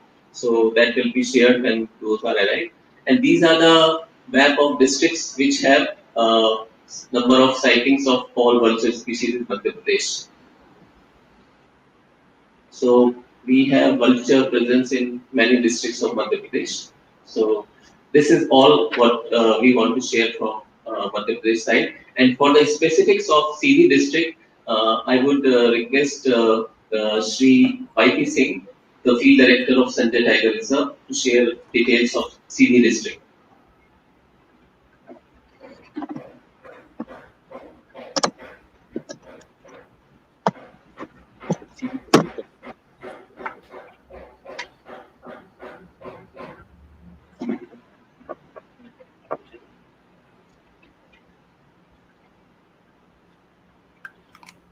Thank you very much, sir. Good afternoon to all. I think all the points regarding Madhya Pradesh has been covered by Ashish also, sir. Just I will talk about CD district during 7th February 2001 estimation. We have found total 127 nests, in which 96 in Sanjay Tiger Reserve and 31 CD division. And we have counted around 263 vultures in CD district. Here, beside the Singh sir and myself, Deputy Director Sanjay Tiger Reserve and DFO CD, two IFS probationers holding charge of subdivisions, and many ACFs holding charge of subdivisions, and assistant directors of Tiger Reserves, many range officers, and field staff, Horse Guard and foresters, where nests are found. They are attending this meeting. मैं सभी लोगों से ये request करता हूँ कि इस programme के बाद अभी हमारे WWF के जो साथी यहाँ पे सोमेन, संदीप और उपेंद्र हैं, तो वो अराउंड 45 मिनट्स का एक प्रेजेंटेशन होगा. तो आप सब लोग उस प्रेजेंटेशन को देखेंगे. ये अवेयरनेस प्रोग्राम है जो अभी हमारे डिस्टिंग्विश्ड गेस्ट ने बताया है, उसी को हिंदी भाषा में लोगों ने समझ लिया है, लेकिन फिर उसको हिंदी में प्रेजेंट करेंगे. ये अवेयरनेस हमारे लिए कितना महत्वपूर्ण है, क्योंकि वल्चर हमारे एनवायरनमेंट के क्लीनर हैं, तो हमारे फ्रेंड हैं, इसलिए हम सबको इसके बारे में जानना जरूरी है. तो thank you very much WWF, thank you Ravi Singh sahab, and thank you Rinkita. Over to you all. Thank you. Thank you, sir. Thank you. Can I later? Thank you, sir. I would request the speakers to kindly put on the videos because the question answer session starts now.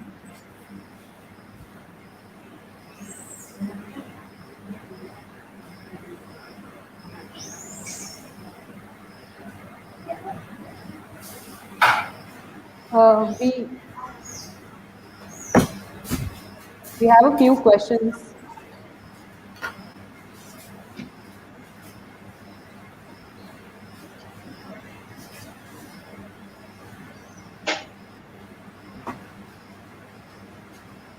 Yeah, Rinkita, please go ahead. Yes, okay. I'll just begin that then. To Mr. Singh, Mr. Ravi Singh, you stated increased sightings of vultures in central and western India. Do you think that this trend would be there in other parts of our country as well? I've spoken to some scientists who worked on this issue for some years, and these who are based outside India now. And they say that one way to look through is the percentage of nests that are regularly occupied in areas that we know. And like Vibhu Prakash also said, that we do see a gradual improvement. But this is only in certain areas. I think the circles that were marked in Dr. Vibhu Prakash's presentation, those are by and large the main occurrences that we see. We are not seeing it as a recovery across the country. Madhya Pradesh has a number of occurrences which were there by district. But this kind of data we are not seeing in other parts of India. However, from the people who come back with data on certain parts of, say, Himalayas or some other areas like the Tarai, there is an improvement. So right now it's too early to say, because as was pointed out, even 1% poisoning can have a very deleterious effect. It's too early to say. We need to monitor, we need to work hard towards it. And every speaker spoke about the need for advocacy and awareness amongst agencies, not only of the government, but also corporate India. So that is a more general answer to the question that was made. Thank you. Thank you, sir. The next question is to Dr. Dhananjay Mohan. You discussed about the dog populations increasing everywhere. Do you think this will not impede the recovery of vultures because dogs are competing with vultures for food?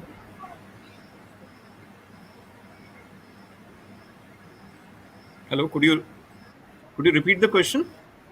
Okay. With the dog populations increasing everywhere, will this not impede the recovery of vultures because dogs are competing with vultures for food? Yes, it can, definitely. Of course, we don't have much of evidence in form of numbers regarding this, but if the numbers have increased, so they will definitely compete and influence the recovery of vultures. And dealing with these dogs is a much bigger issue. I don't want to talk about it, and it could be handled in a different forum. But Yes. definitely, it will negatively affect the vultures. I mean, they have already taken their space. Even for that matter, black kites have also taken that space. But I guess once vultures are back, they will be able to deal with black kites, but not with dogs. Yes, sir. Yes, sir. Thank you. The next question is to Dr. Vibhu Prakash. It's related to diclofenac and nimesulide and the NSAIDs that we have. So there was a question relating to, is there any other drug that is coming up or that is being safety tested for vultures other than meloxicam? Or what is the way forward there? Yeah, in fact, we are doing a project with IVRI, and it is to test all the drugs which are available in the market for on veterinary NSAIDs on vultures. So far we have tested a drug called tolfenamic acid, and we think it is safe, and it doesn't cause any elevation in the uric acid level in the blood, and it is a very good drug for cattle as well. and it is also antipyretic. So this is another drug which we will think will be safe and will be. And we have completed the studies, and we are shortly going to come out with a publication. Okay, thank you. Thank So you. next we are going to do this paracetamol and nimesulide and ibuprofen and see what happens. Testing on vultures. Yes. Okay. Can I respond to that question which you asked, Dr. Dhananjay, on dogs? Yes, sir. Yes, sir. Yeah, as Dr. Dhananjay said, it may impact the vulture population, but I am not that worried about it, because if as you see the way the scavenging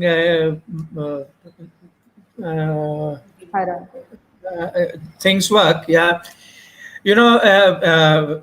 What happens is, usually whenever there's a carcass, the crows come in and other comes in, and then dogs come in.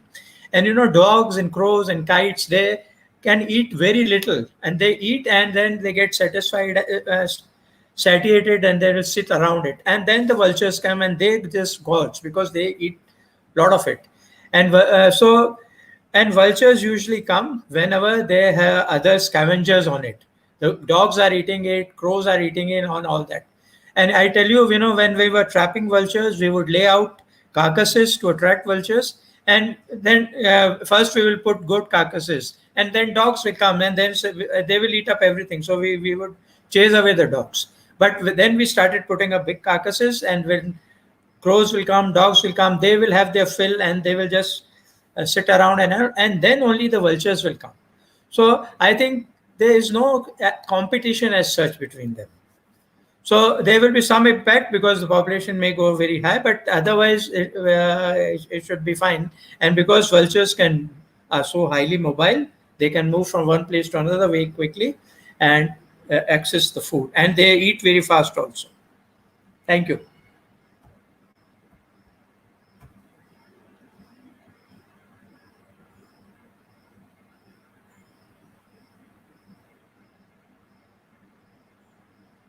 Rinkita, you're on mute.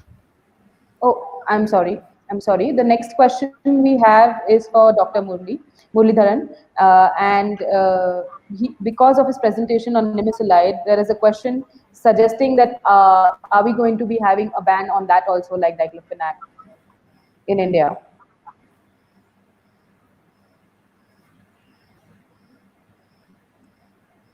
Is Dr. Muralidharan there? Yes, sir.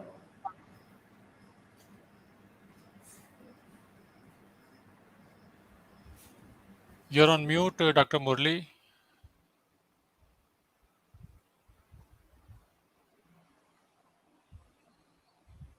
Maybe we can move to the next question, Rinkita, if he's not able to respond. We can ask that to Dr. Viv Prakash or Dr. Dhananjay Mohan. They can tell us more about it.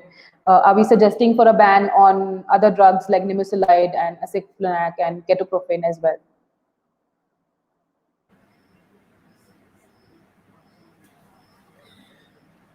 Yes, I think drugs like aceclofenac should definitely ban because they are pro drug of diclofenac, and we have approached the Drug Controller General for that. And nimesulide appears to be very toxic to vultures, and it ideally should be banned for veterinary use. We have been also looking at nimesulide in cattle carcasses. But one thing we will have to also study will be the pharmacokinetics of nimesulide, because we don't find nimesulide in carcasses. We find in very few carcasses you get nimesulide, although it's very widely used. We know that. So we have to find out is it that it is metabolized very quickly and you get it only on the injection site or not. But certainly, since it has been found to be so toxic, it should be banned for use. Okay, thank you, doctor. Next question is for Dr. Devendra. In Sakarbag Zoo, there seems to be a problem in hatchlings growing up. Are these problems in other zoos? Do we have any solutions for this? What kind of problems do you face while captive breeding?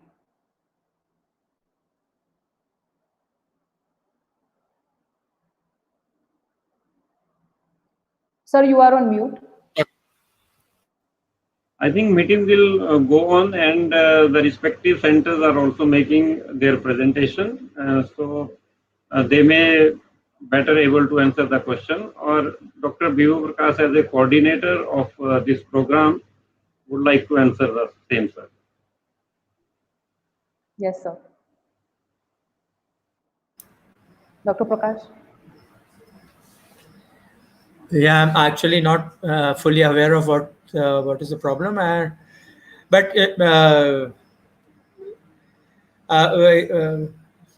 I think they were having some problems in the artificial incubation, hatching in incubators.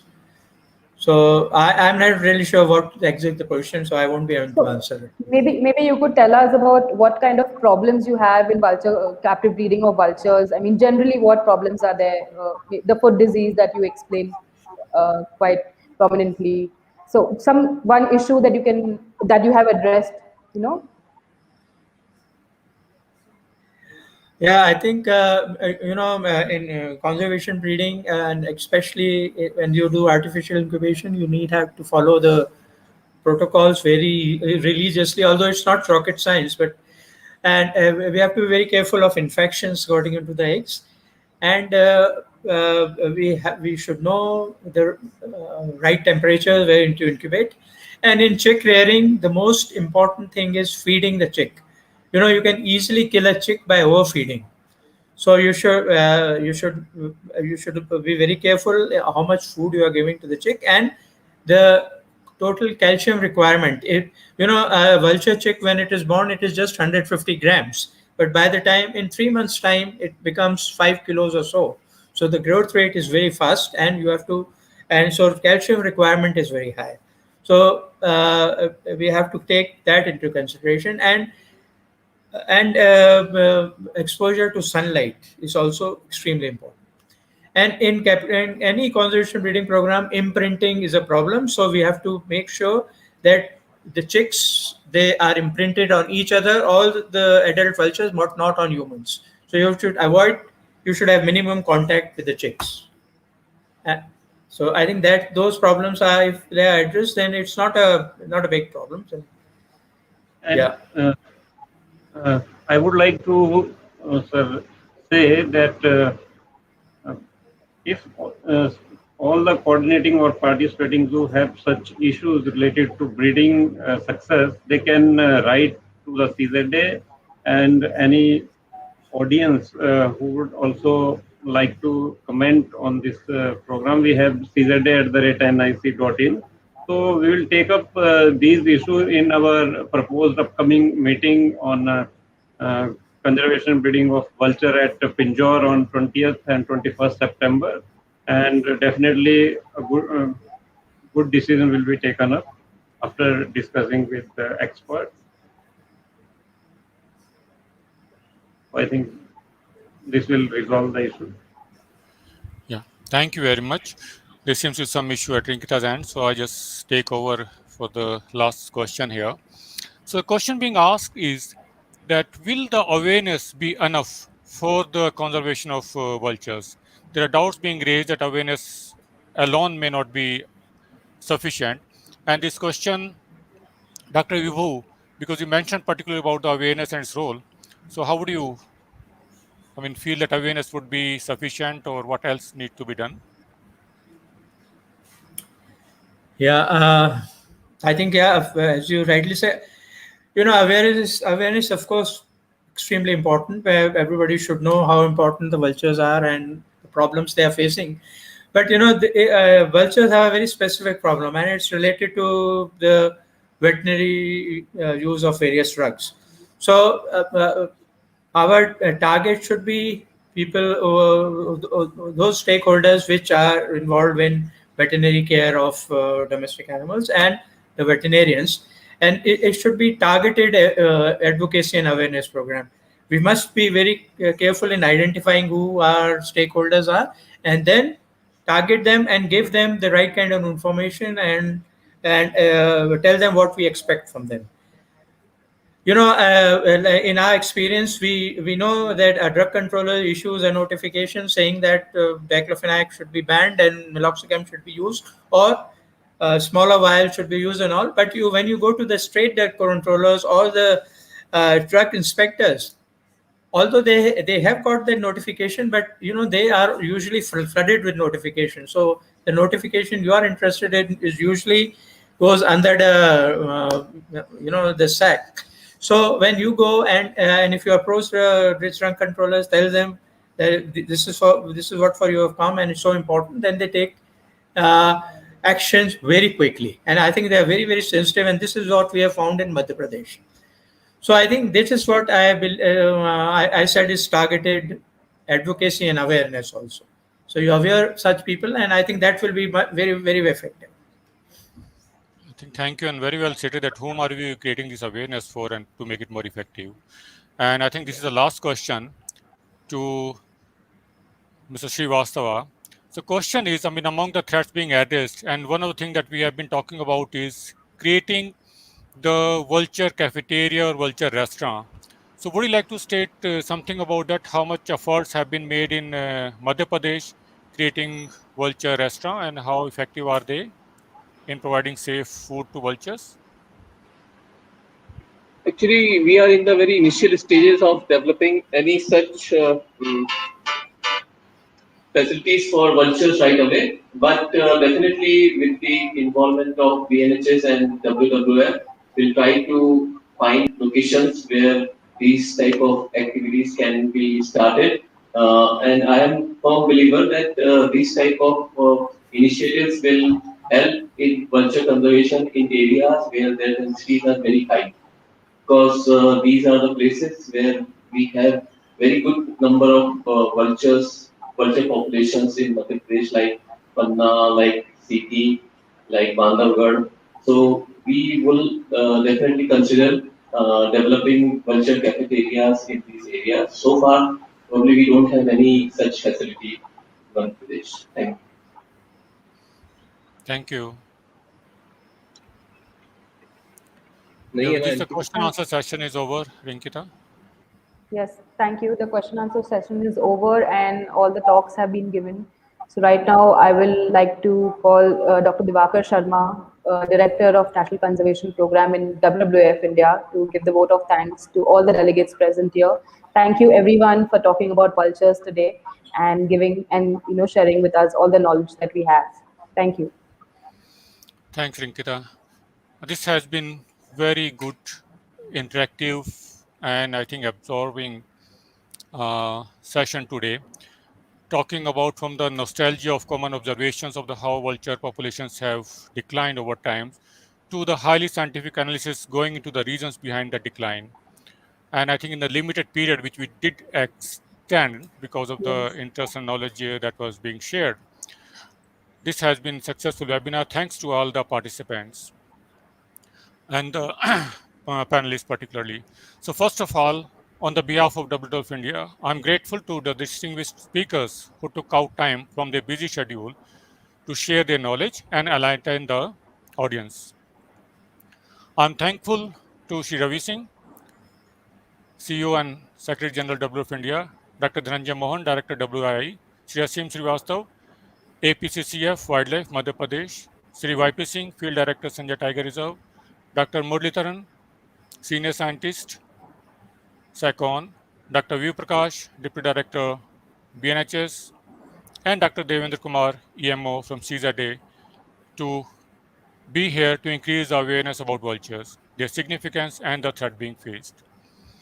I'm also thankful to the audience, without whom this webinar would not have been complete, and they have been overwhelming response to this webinar. Last but not the least, I'm also thankful to the team supporting to make this webinar successful. Dr. Sejal Vohra for her support, our comms team, including Komal, Manal, Parul, Shraddha for their creatives, and Rohit for setting up the digital platform and being invisible but coordinating and making the smooth operation possible today. Thanks to all of you again for this day and the session here. Thank you very much. With this, we bring to the close for this And webinar. Divakar, Thank special thanks Please. to Shri Asim Srivastava and the Madhya Pradesh team, and best wishes for the training session that follows after. Thank you. Thank you, sir. Yeah. Thank you so much, sir. Thank you. Thank you. Thank you, everyone. Thank you. Namaskar. Thank you, everybody. Thanks. Rohit, you can close it.